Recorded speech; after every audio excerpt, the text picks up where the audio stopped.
What exactly is a cocktail? Who invented the cocktail? Both Britain and America claim it. Who's right? Welcome to the Endless Knot Cocktail Bar. Today we'll look at the word cocktail and its connections to political satire, feathers, and Aztec princesses.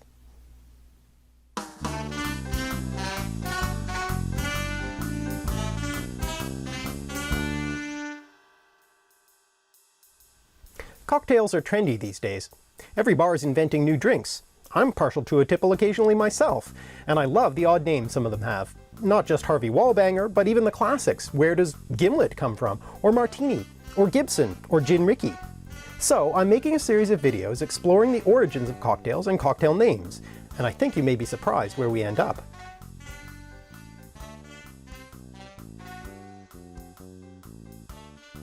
First, let's get the definition straight. Traditionally, the word cocktail refers to a short mixed drink that contains spirits, bitters, sugar, and water. But these days it's used to refer to just about any mixed alcoholic drink, especially those not consumed at a meal. The old-fashioned cocktail, made with whiskey, Angostura bitters, sugar, and water, reflects the traditional definition. It's literally a cocktail made in the old-fashioned way, without all kinds of other ingredients like fruit juices or syrups. The Oxford English Dictionary labels cocktail an American word in origin, with the first recorded use of the word to refer to a beverage found in an 1803 issue of the Amherst, New Hampshire newspaper called The Farmer's Cabinet. Drank a glass of cocktail, excellent for the head. Called at the doctor's, drank another glass of cocktail.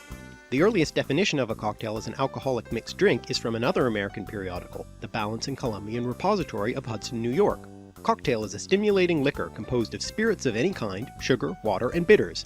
It is vulgarly called bittered sling, and is supposed to be an excellent electioneering potion, inasmuch as it renders the heart stout and bold at the same time that it fuddles the head. It is said also to be of great use to a Democratic candidate, because a person having swallowed a glass of it is ready to swallow anything else. Ahem. But recently, the word cocktail has been backdated. That's when you find a reference to a word that's earlier than the one the lexicographers knew about. Jared Brown and Anastasia Miller found an earlier British reference in the London newspaper The Morning Post and Gazetteer from 1798. The story goes that the owner of a pub in Downing Street called the Axe and Gate Tavern won the lottery, and in an act of generosity decided to cancel bar debts. The newspaper in question then satirically ran a supposed list of pub debts of prominent politicians, including this one. Mr. Pitt, 2 petits verres of l'huile de Venus. Ditto 1 of Parfait Amour. Ditto cocktail, vulgarly called ginger.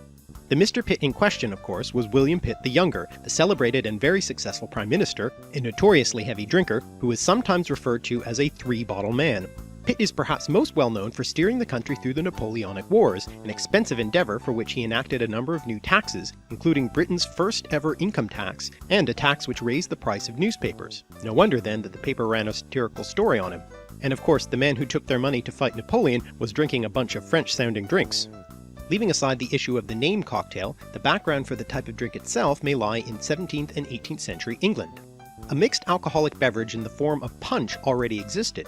The word punch comes either from the Hindi word punch, meaning 5, referring to the 5 ingredients, spirits, water, lemon juice, sugar, and spice, or from the word punchin, of unknown origin, which is a type of barrel. In either case, the drink seems to have been brought to England by sailors of the British East India Company in the early 17th century. Then, in the late 17th century, during the reign of William of Orange, with surpluses of locally grown grain and a desire for an alternative to brandy imported from their rival France, the tax on distillation of grain was reduced and the production of local spirits was encouraged.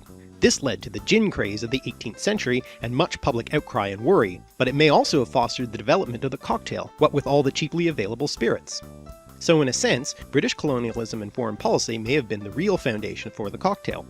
But this still doesn't settle the question of who invented the cocktail as we know it today, and where. Maybe it would help to look at the origin of the word itself. The word cocktail seems to contain the elements cock, as in rooster, and tail, but what does a rooster's tail have to do with an alcoholic drink? Well, the answer may lie in colonial America. There are various stories circulated that a rooster feather was used as a garnish, or that the ingredients were kept in a rooster-shaped container. In his 1821 novel The Spy, James Fenimore Cooper, the iconically American novelist who is most famous for writing The Last of the Mohicans, assigns the creation of the cocktail to one of his characters, Betty Flanagan, a lively tavern keeper. Betty Flanagan may be based on the real-life innkeeper, Catherine Kitty Hustler, of Four Corners, New York, and in turn her fictional character may also have inspired a commonly repeated story about a certain Betsy Flanagan, who in 1779 in Georgetown, Virginia, is said to have served drinks to her customers garnished with the feathers of her neighbor's rooster. She and her father had killed it earlier that day because of a feud with that neighbor. The patrons took to calling the drink cocktails, so the story goes. Of course, these stories are almost too entertaining to believe.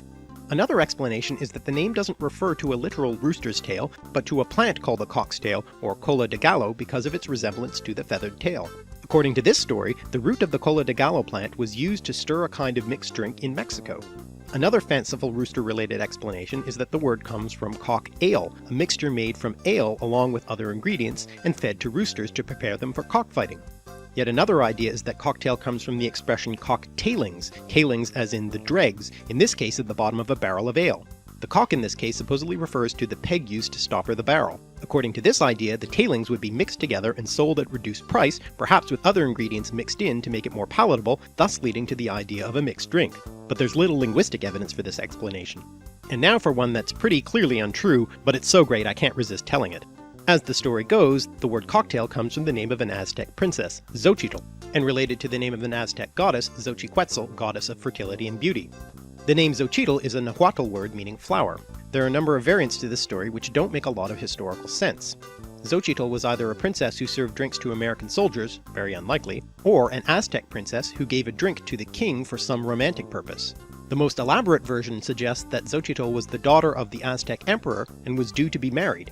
However, she was also the mistress of the conquistador Hernan Cortés, and secretly made a deal with him, possibly to protect her family. Apparently, she got the Aztec warriors drunk and seduced them. Then, when they were all passed out, Cortés was able to kill them all. When her role in this was discovered, she was put to death. However, there doesn't seem to be any such historical figure, and the story may be mixed up with the very real figure of the linguistically talented La Malinke, who was indeed Cortés's mistress, as well as his translator. The closest thing to a historical Aztec princess by that name is the semi-legendary Toltec queen, Xochitl. During the civil war which brought down the Toltec Empire, she is said to have raised a battalion comprised entirely of women. Interestingly, she is in fact credited with inventing an alcoholic drink, pulque, made from agave honey, which she gave to her future husband, the Emperor Tekpenkotsyn, though that's certainly not a cocktail. This drink and their relationship was said to have brought misfortune to the Toltec civilization, which in fact fell before the Aztecs arose, and thus before the conquistadors arrived too. This story might have become confused and turned into a later folk etymology for cocktail, since Xochitl's name sounds a bit similar.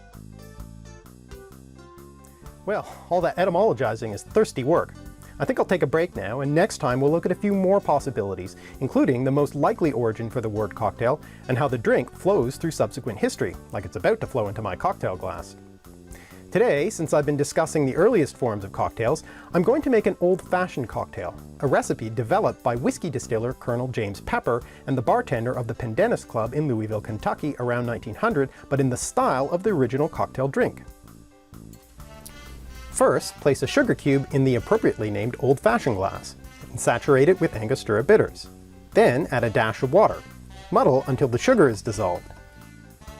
Fill the glass with ice cubes, and add 1.5 ounces of rye whiskey. Garnish with an orange slice and a cherry. See you next time for the conclusion of Cocktail. If you have comments or questions, I'm @alliterative on Twitter, or leave them in the comment section below. You can also read more of my thoughts at my blog, The Endless Knot.